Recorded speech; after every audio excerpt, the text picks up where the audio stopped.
ಸ್ವಾಮಿಯವರು ಮುಂದಾಳತ್ವದಲ್ಲಿ ಆರ್ ಅಚ್ಯುತ್ರವರ ಸ್ಥಾಪಕ ಅಧ್ಯಕ್ಷರಾಗಿ 2004ರಲ್ಲಿ ಪರಮ ಪೂಜ್ಯ ಶ್ರೀ ಶ್ರೀ ವಿಶ್ವತೀರ್ಥ ಶ್ರೀಪಾದಂಗಳವರ ದಿವ್ಯ ಆಶೀರ್ವಾದದೊಂದಿಗೆ ಸ್ಥಾಪನೆಗೊಂಡಿತು. ಇದೀಗ 20 ವರ್ಷಗಳನ್ನು ಪೂರೈಸಿ 21ನೇ ವರ್ಷಕ್ಕೆ ಕಾಲಿಟ್ಟಿರುತ್ತದೆ. ಪ್ರಸ್ತುತ ಎಚ್.ಕೆ. ಕೇಶವಮೂರ್ತಿಯವರು ಅಧ್ಯಕ್ಷರಾಗಿ ಸಂಘವನ್ನು ಮುನ್ನಡೆಸ್ತಾ ಇದ್ದಾರೆ. ಈ ಅವಧಿಯಲ್ಲಿ ನಡೆದ 2007ರ ಚಿಂತನಾ ಸಮಾವೇಶ, 2009ರಲ್ಲಿ ನಡೆದ ರಾಜ್ಯ ಮಟ್ಟದ ವಿಪ್ರ ವಧುವರರ ಸಮಾವೇಶ, 2012ರಲ್ಲಿ ತ್ರಿಮತಸ್ತ್ವ ಮಠಾಧೀಶರ ವಿಪ್ರ ಜಾಗೃತಿ ಸಮಾವೇಶ ಹಾಗೂ ಯುವ ಪೀಳಿಗೆಯನ್ನು ಸಮಾಜದತ್ತ ಸೆಳೆಯುವ ಉದ್ದೇಶದೊಂದಿಗೆ 2015ರ ರಾಜ್ಯ ಮಟ್ಟದ ಶ್ರೀ ಗಾಯತ್ರಿ ಮಂತ್ರ ಕ್ರಿಕೆಟ್ ಪಂದ್ಯಾವಳಿಯನ್ನು ನಡೆಸಿ ವಿಪ್ರ ಬಾಂಧವರ ಮಧ್ಯೆ ಜಾಗೃತಿಯನ್ನು ಉಂಟು ಮಾಡಿದೆ ಹಾಗೂ ರಾಜ್ಯಾದ್ಯಂತ ಎಲ್ಲ ಜಿಲ್ಲೆಗಳಲ್ಲೂ ವಿಪ್ರ ನೌಕರರ ಸಂಘವನ್ನು ಸಶಕ್ತ ಸಂಘಟನೆಯಾಗಿ ಬೆಳೆಸಲು ರಾಜ್ಯ ಕಾರ್ಯಕಾರಿಣಿ ಸಭೆಯನ್ನು ಡಿಸೆಂಬರ್ 2015ರಲ್ಲಿ ಶಿವಮೊಗ್ಗದಲ್ಲಿ ನಡೆಸಲಾಯಿತು.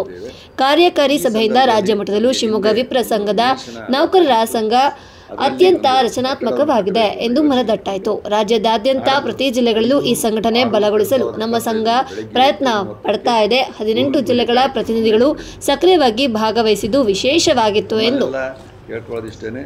ನಮ್ಮ ಸಂಘ ಪ್ರಾರಂಭ ಆಗಿದ್ದು 2004ರಲ್ಲಿ. ಸುದ್ದಿಗೋಷ್ಠಿಯಲ್ಲಿ ಅಚ್ಯುತರಾವ್ ಸಂಚಾಲಕ ಕಟ್ಟಡ ಸಮಿತಿಯವರು ತಿಳಿಸಿದರು.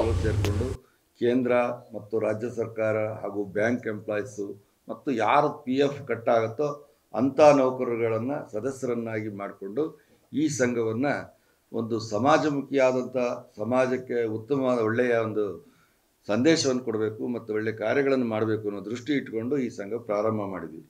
ಪ್ರಾರಂಭ ಮಾಡಿದಂಥ ದಿನಗಳಲ್ಲಿ ನಮ್ಮ ಸಮಾಜದಲ್ಲಿ ಆರ್ಥಿಕವಾಗಿ ಹಿಂದುಳಿದಿರತಕ್ಕಂಥ ವಿದ್ಯಾರ್ಥಿಗಳನ್ನು ಗುರುತಿಸಿ ಅವರಿಗೆ ವಿದ್ಯಾನಿಧಿ ಎಂಬತಕ್ಕಂಥ ಒಂದು ಕಾರ್ಯಕ್ರಮದ ಮೂಲಕ ನಾವು ಸಂಘವನ್ನು ಪ್ರಾರಂಭ ಮಾಡಿದ್ವಿ.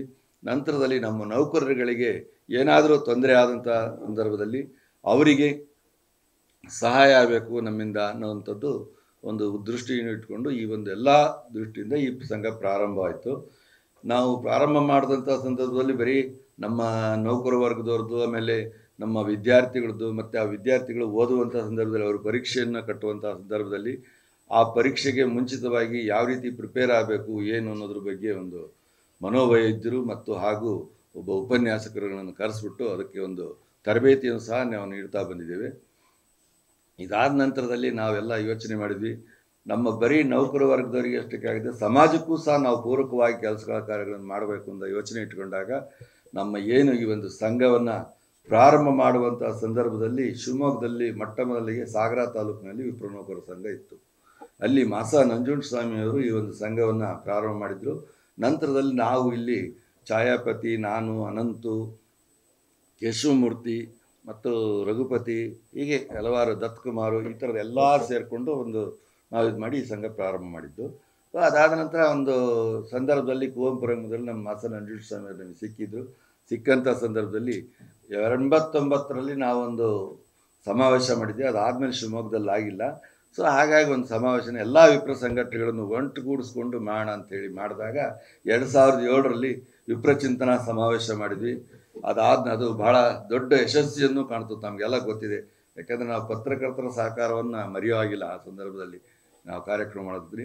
ಅದಾದ ನಂತರದಲ್ಲಿ ನಮ್ಮಲ್ಲಿರ್ತಕ್ಕಂಥ ನಮ್ಮ ಸಮಾಜದಲ್ಲಿ ಏನು ವಧುಗಳದ್ದು ಒಂದು ಪ್ರಾಬ್ಲಮ್ ಇತ್ತೋ ಆ ಒಂದು ಇದಕ್ಕೋಸ್ಕರ 2009ರಲ್ಲಿ ರಾಜ್ಯ ಮಟ್ಟದ ವಧುವರರ ಸಮಾವೇಶ ಮಾಡಿದ್ವಿ. ಅದು ಸಹ ಯಶಸ್ವಿ ಆಯಿತು. ಇಡೀ ರಾಜ್ಯದಲ್ಲೇ ಎಲ್ಲೂ ಆಗದೇ ಇರುವಂಥ ಮಟ್ಟಿಗೆ ಇಲ್ಲಿ ಈ ಒಂದು ಇದರಲ್ಲಿ ಇದಾಯಿತು. ಮುಖ್ಯವಾಗಿ ವಧುಗಳು ಅಂದರೆ ಹೆಣ್ಮಕ್ಳುಗಳು ಜಾಸ್ತಿ ಒಂದು ಅಟೆಂಡೆನ್ಸು ನಮ್ಮ ಒಂದು ಆ ಕಾರ್ಯಕ್ರಮದಲ್ಲಿ ಇದಾಯಿತು. ಸೊ ಅದರಿಂದ ಒಂದು ಸುಮಾರು ಒಂದು ಹೆಚ್ಚು ಕಡಿಮೆ ಒಂದು 25, 30, 40 ಜೋಡಿಗಳು ಮದುವೆ ಆಯಿತು. ಇದಾದ ನಂತರದಲ್ಲಿ ಮತ್ತೆ ನಾವು ಇದು ಪ್ರಾಬ್ಲಮನ್ನು ಹೇಗಾದರೂ ಮಾಡಿ ಇನ್ನೂ ಇದು ಮಾಡಬೇಕು ಅಂತೇಳಿ ಉತ್ತರ ಭಾರತದ ಪ್ರವಾಸವನ್ನು ಸಹ ನಾವೆಲ್ಲ ಕೈಗೊಂಡು ಅಲ್ಲಿಂದನೂ ಸಹ ಅದಕ್ಕೆ ಪ್ರಯತ್ನಗಳನ್ನು ನಡೆಸಿದ್ವಿ, ಉತ್ತರ ದಕ್ಷಿಣ ಒಂದು ಮಾಡುವಂಥ ಒಂದು ನಿಟ್ಟಿನಲ್ಲಿ. ಸೊ ಇದಾದ ಮೇಲೆ ಇನ್ನು ಸಮಾಜದಲ್ಲಿ ನಮ್ಮಲ್ಲಿ ಏನು ತ್ರಿಮತಸ್ಥರದ್ದು ಒಂದು ಇದರದ್ದು ಬೇರೆ ಬೇರೆ ನಮ್ಮಲ್ಲೇ ಒಂದು ಇದಿತ್ತು, ಸ್ವಲ್ಪ ಪ್ರಾಬ್ಲಮ್ಮು, ಅದು ಒಂದಾಗಬೇಕು ಅನ್ನೋ ಒಂದು ದೃಷ್ಟಿ ಇಟ್ಕೊಂಡು ಎಲ್ಲ ಸಮಾಜದ ಸ್ವಾಮೀಜಿಗಳನ್ನು ಸಹ ನಾವು ಕರೆಸಿ ತ್ರಿಮತಸ್ಥ ಯತಿಗಳನ್ನು ಒಂದು ಕರೆಸಿ ಒಂದು ಕಾರ್ಯಕ್ರಮ ಮಾಡಬೇಕು ಅನ್ನೋ ದೃಷ್ಟಿ ಇಟ್ಕೊಂಡು ವಿಪ್ರ ಜಾಗೃತಿ ಸಮಾವೇಶ 2012ರಲ್ಲಿ ಮಾಡಿದ್ವಿ.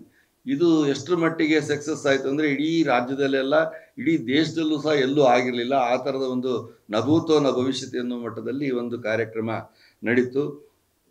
ಸೊ ಈ ರೀತಿಯಾದ ಸಮಾಜಮುಖಿ ಕಾರ್ಯಕ್ರಮ ಮಾಡ್ತಾ ಇದ್ವಿ. ಹಾಗೆ ಈ ಯುವಕರುಗಳು ನಮ್ಮ ವಿಪ್ರ ಸಮಾಜದ ಕಡೆಗೆ ಬರ್ತಾ ಇರಲಿಲ್ಲ. ಅಂಥ ಒಂದು ಸಂದರ್ಭದಲ್ಲಿ ಯುವಕರಿಗೋಸ್ಕರ ಒಂದು ಟೆನ್ನಿಸ್ ಟೂರ್ನಮೆಂಟ್, ರಾಜ್ಯ ಮಟ್ಟದ ಒಂದು ಕ್ರಿಕೆಟ್ ಕಾರ್ಯಕ್ರಮವನ್ನು ಸಹ ನಾವು ಆಯೋಜನೆ ಮಾಡಿದ್ವಿ. ಸೊ ಹೀಗೆ ಮಾಡ್ತಾ ಕಾರ್ಯಕ್ರಮಗಳನ್ನು ಇದುವರೆಗೂ ನಾವು ವಿದ್ಯಾನಿಧಿ ಒಂದು ಕಾರ್ಯಕ್ರಮದಲ್ಲಿ ಸುಮಾರು ಒಂದು 800-900 ಜನ ವಿದ್ಯಾರ್ಥಿಗಳಿಗೆ ಇದುವರೆಗೂ ನಾವು ವಿದ್ಯಾನಿಧಿ ಇದನ್ನು ಕೊಟ್ಟಿದ್ದೀವಿ. ಪ್ರತಿಯೊಬ್ಬರು ಬಡ ವಿದ್ಯಾರ್ಥಿಗಳಿಗೆ ಕೊಡ್ತಾ ಬಂದಿದ್ದೀವಿ. ಇನ್ನೂ ಅದು ಮುಂದುವರಿತಾ ಇದೆ. ಸೊ ಅದಾದ ನಂತರ ಹಾಗೆ ಪ್ರತಿಭಾ ಪುರಸ್ಕಾರಕ್ಕೂ ಸಹ ನಾವು ಸಾಕಷ್ಟು ಇದು ಮಾಡಿದ್ವಿ. ಹೋದ ವರ್ಷ ತಾನೇ ನಾವು ವಿದ್ಯಾನಿಧಿಗೋಸ್ಕರ ಸುಮಾರು 87 ಜನ ವಿದ್ಯಾರ್ಥಿಗಳಿಗೆ, ಏಕೆಂದರೆ ಇದು ನಮ್ಮದು ಹೆಂಗೆ ಅಂದರೆ ಕೆಳಮಟ್ಟದಿಂದ ಅಂದರೆ 1ನೇ ಕ್ಲಾಸಿಂದ ಹಿಡಿದು ಅಪ್ ಟು ಹೈಯರ್ ಎಜುಕೇಷನ್ವರೆಗೂ ನಾವು ಕೊಡುವಂಥದ್ದು. ಸುಮಾರು 87 ಜನ ವಿದ್ಯಾರ್ಥಿಗಳಿಗೆ 6,50,000 ಮೇಲ್ಪಟ್ಟು ಈ ಒಂದು ಅಮೌಂಟನ್ನು ನಾವು ಇದಕ್ಕೆ ಕೊಟ್ಟಿದ್ದೇವೆ. ಸೊ ಈ ರೀತಿಯಾದ ಇದನ್ನು ಮಾಡ್ತಾಯಿದ್ವಿ. ಅದರ ಜೊತೆಗೆ ಸಮಾಜದಲ್ಲಿ ಹಿರಿಯರಾಗಿರ್ತಕ್ಕಂಥ ಹಿರಿಯ ದಂಪತಿಗಳು 50 ವರ್ಷಗಳ ಕಾಲ ಯಾರು ಒಂದು ಜೀವನದ ಒಂದು ದಾಂಪತ್ಯ ಜೀವನವನ್ನು ನಡೆಸ್ಕೊಂಡು ಬಂದಿರ್ತಾರೋ ಅಂಥ ಒಂದು ಸುವರ್ಣ ದಾಂಪತ್ಯ ಸನ್ಮಾನ ಅಂತಕ್ಕಂಥ ಕಾರ್ಯಕ್ರಮವನ್ನು ಸಹ ನಾವು ಸುಮಾರಿಗೆ ಒಂದು 15-16 ವರ್ಷದ ಇದರಿಂದ ನಡೆಸ್ಕೋತಾ ಬರ್ತಾ ಇದ್ದೀವಿ. ಅದಲ್ಲದೇ ಇಲ್ಲಿ ಸಮಾಜದಲ್ಲಿ ಸಾಧನೆ ಮಾಡಿದಂತಹ ನಮ್ಮ ನೌಕರ ವರ್ಗದವರಿರ್ಬೋದು ಹಾಗೂ ವಿಪ್ರ ಸಮಾಜದವರಿರ್ಬೋದು, ಮತ್ತು ತಾವೆಲ್ಲ ನೋಡಿದರೆ KPSC ಎಕ್ಸಾಮ್ನಲ್ಲಿ ಹೈಯೆಸ್ಟ್ ರ್ಯಾಂಕ್ಗಳನ್ನೆಲ್ಲ ಪಡೆದು ಇದು ಮಾಡಿರೋಂಥ ವಿದ್ಯಾರ್ಥಿಗಳಿದ್ದಾರೆ. ಅಂತಹ ಒಂದು ಕ್ರೀಡೆಯಲ್ಲಿ ಈ ರೀತಿ ಹಲವಾರು ಸಮಾಜದಲ್ಲಿ ಗುರುತಿಸ್ತಕ್ಕಂಥ ಹಿರಿಯ ವ್ಯಕ್ತಿಗಳನ್ನು ಮತ್ತು ಯುವಕರುಗಳನ್ನು ಗುರುತಿಸಿ ಅವರಿಗೆ ಒಂದು ಗೌರವ ಸಲ್ಲಿಸಿ ನಮ್ಮ ಒಂದು ಇದನ್ನು ಅಭಿನಂದನೆಗಳನ್ನು ಸಲ್ಲಿಸುವಂಥ ಕಾರ್ಯಕ್ರಮಗಳನ್ನು ಸಹ ನಾವು ಮಾಡಿದ್ವಿ. ಇಷ್ಟೆಲ್ಲ ಕಾರ್ಯಕ್ರಮಗಳನ್ನು ಮಾಡ್ತಾ ಇರೋಂಥ ಸಂದರ್ಭದಲ್ಲಿ ಹಾಗೆಯೇ ಧಾರ್ಮಿಕವಾದಂಥ ಕಾರ್ಯಕ್ರಮಗಳನ್ನು, ಉಪನ್ಯಾಸ ಕಾರ್ಯಕ್ರಮ ಸಹ ಪಾವಗಡ ಪ್ರಕಾಶ್ ಅವರನ್ನು ಕರೆಸಿದ್ದೇವೆ. ಆಯನೂರು ಮಸೂದನಾಚಾರ್ಯರು, ನರಸಿಂಹಮೂರ್ತಿ ಅಂತ ದಕ್ಷಿಣ ಕನ್ನಡದವರು, ಹಾಗೆ ಒಂದು ಗೊಂಬೆ ಆಟ ಇದರದ್ದು ಕಾರ್ಯಕ್ರಮ, ಈಗ ಹಲವಾರು ಸಂಗೀತ, ಇಲ್ಲೇ ನಮ್ಮ ಲೋಕಲ್ ಸಂಗೀತಗಾರರು ಸಂಗೀತದ ಕಾರ್ಯಕ್ರಮ, ಈ ರೀತಿಯಾದ ಒಂದು ಧಾರ್ಮಿಕ ಸಾಂಸ್ಕೃತಿಕ ಎಲ್ಲ ಕಾರ್ಯಕ್ರಮಗಳನ್ನು ಮಾಡ್ತಾ ನಮ್ಮ ಸಂಘ 20 ವರ್ಷ ಇಲ್ಲಿವರೆಗೂ ಬೆಳೆದು ಬಂದಿದೆ. ಒಬ್ಬ ವ್ಯಕ್ತಿಗೆ ವಯಸ್ಸಾಗಿದೆ ಅಂದರೆ ಅವನಿಗೆ ಏಜ್ ಆಯಿತು ಅಂದರೆ 20 ವರ್ಷ ಅಥವಾ 30 ವಯಸ್ಸಾಗಿದೆ ಅಂತೇಳಿ, ಅದರ ಸಂಘಕ್ಕೆ ವಯಸ್ಸಾಯ್ತು ಅಂದರೆ ಅದು ಬೆಳೆದಿದೆ, ಅದರ ಬೆಳವಣಿಗೆ ಇನ್ನೂ ಚೆನ್ನಾಗಿದೆ ಅಂತೇಳಿ. ಅದಕ್ಕೆ ಕಾರಣ ಇಡೀ ಶಿವಮೊಗ್ಗದ ಎಲ್ಲ ವಿಪ್ರ ಸಮಾಜ ಬಾಂಧವರು, ಎಲ್ಲ ಸಮಾಜದವರು ಮತ್ತು ನಮ್ಮ ಪತ್ರಿಕಾ ಮಿತ್ರರು ಅಂತ ಹೇಳ್ಕೊಳ್ಳೋಕ್ಕೆ ನನಗೆ ಹೆಮ್ಮೆ ಆಗ್ತಾ ಇದೆ. ಈ ಒಂದು ಸಂಘದ ಬೆಳವಣಿಗೆಯ ಜೊತೆಗೆ ನಮಗೆ ಒಂದು ನಿವೇಶನದ ಒಂದು ಅವಶ್ಯಕತೆ ಇತ್ತು.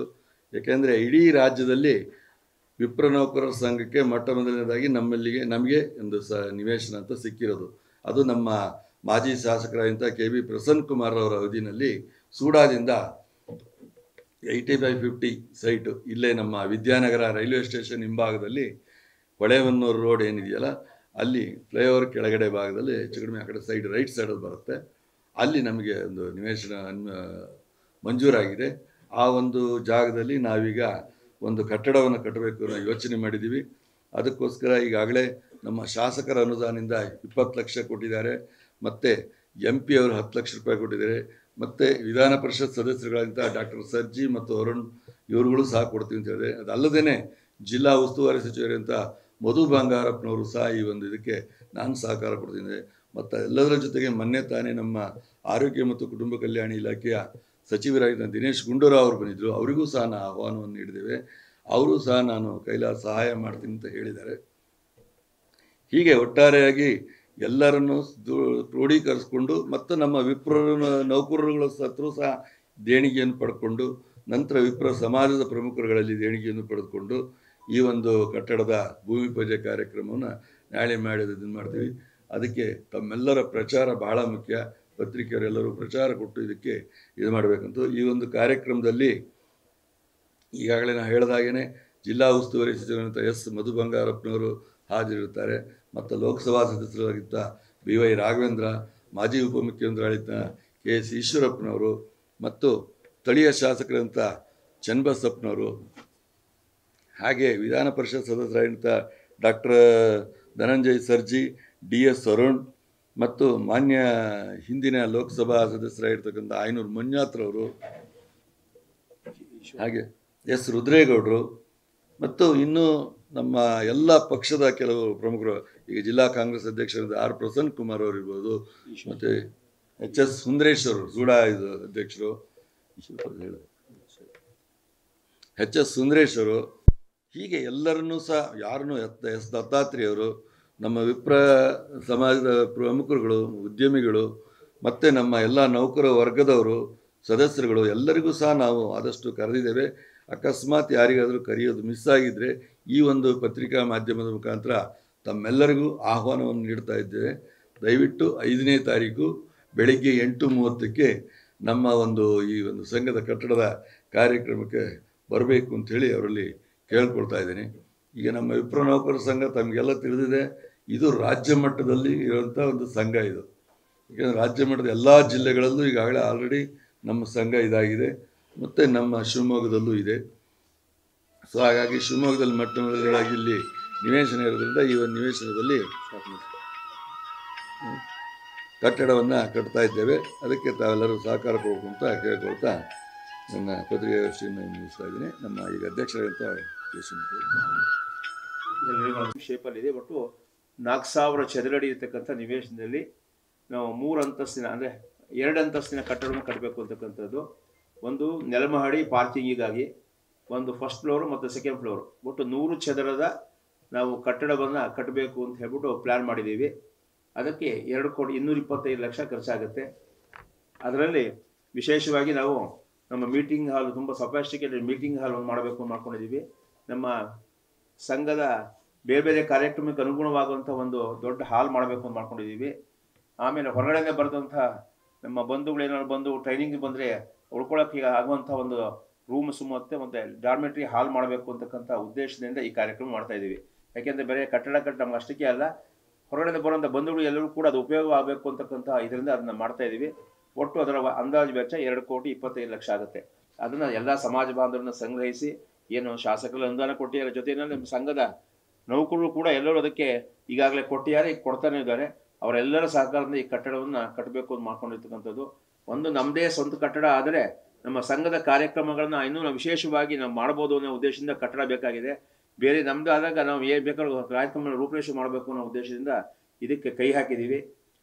ಇದ್ರ ಮುಖಾಂತರ ನಮ್ಮ ಸಮಾಜ ಬಾಂಧವರು ಎಲ್ಲರೂ ಕೂಡ ಈ ಕಾರ್ಯಕ್ರಮ ಭಾಗವಹಿಸಿ ನಮ್ಮನ್ನು ಪ್ರೋತ್ಸಾಹಿಸಬೇಕು ಅಂತ ಹೇಳ್ಬಿಟ್ಟು ಕಳಕಳಿಯಿಂದ ಕೇಳ್ಕೊಳ್ತೀವಿ. ತಾವು ಹೆಚ್ಚಿನ ಮಟ್ಟದಲ್ಲಿ ಪ್ರಚಾರ ಮಾಡಬೇಕು.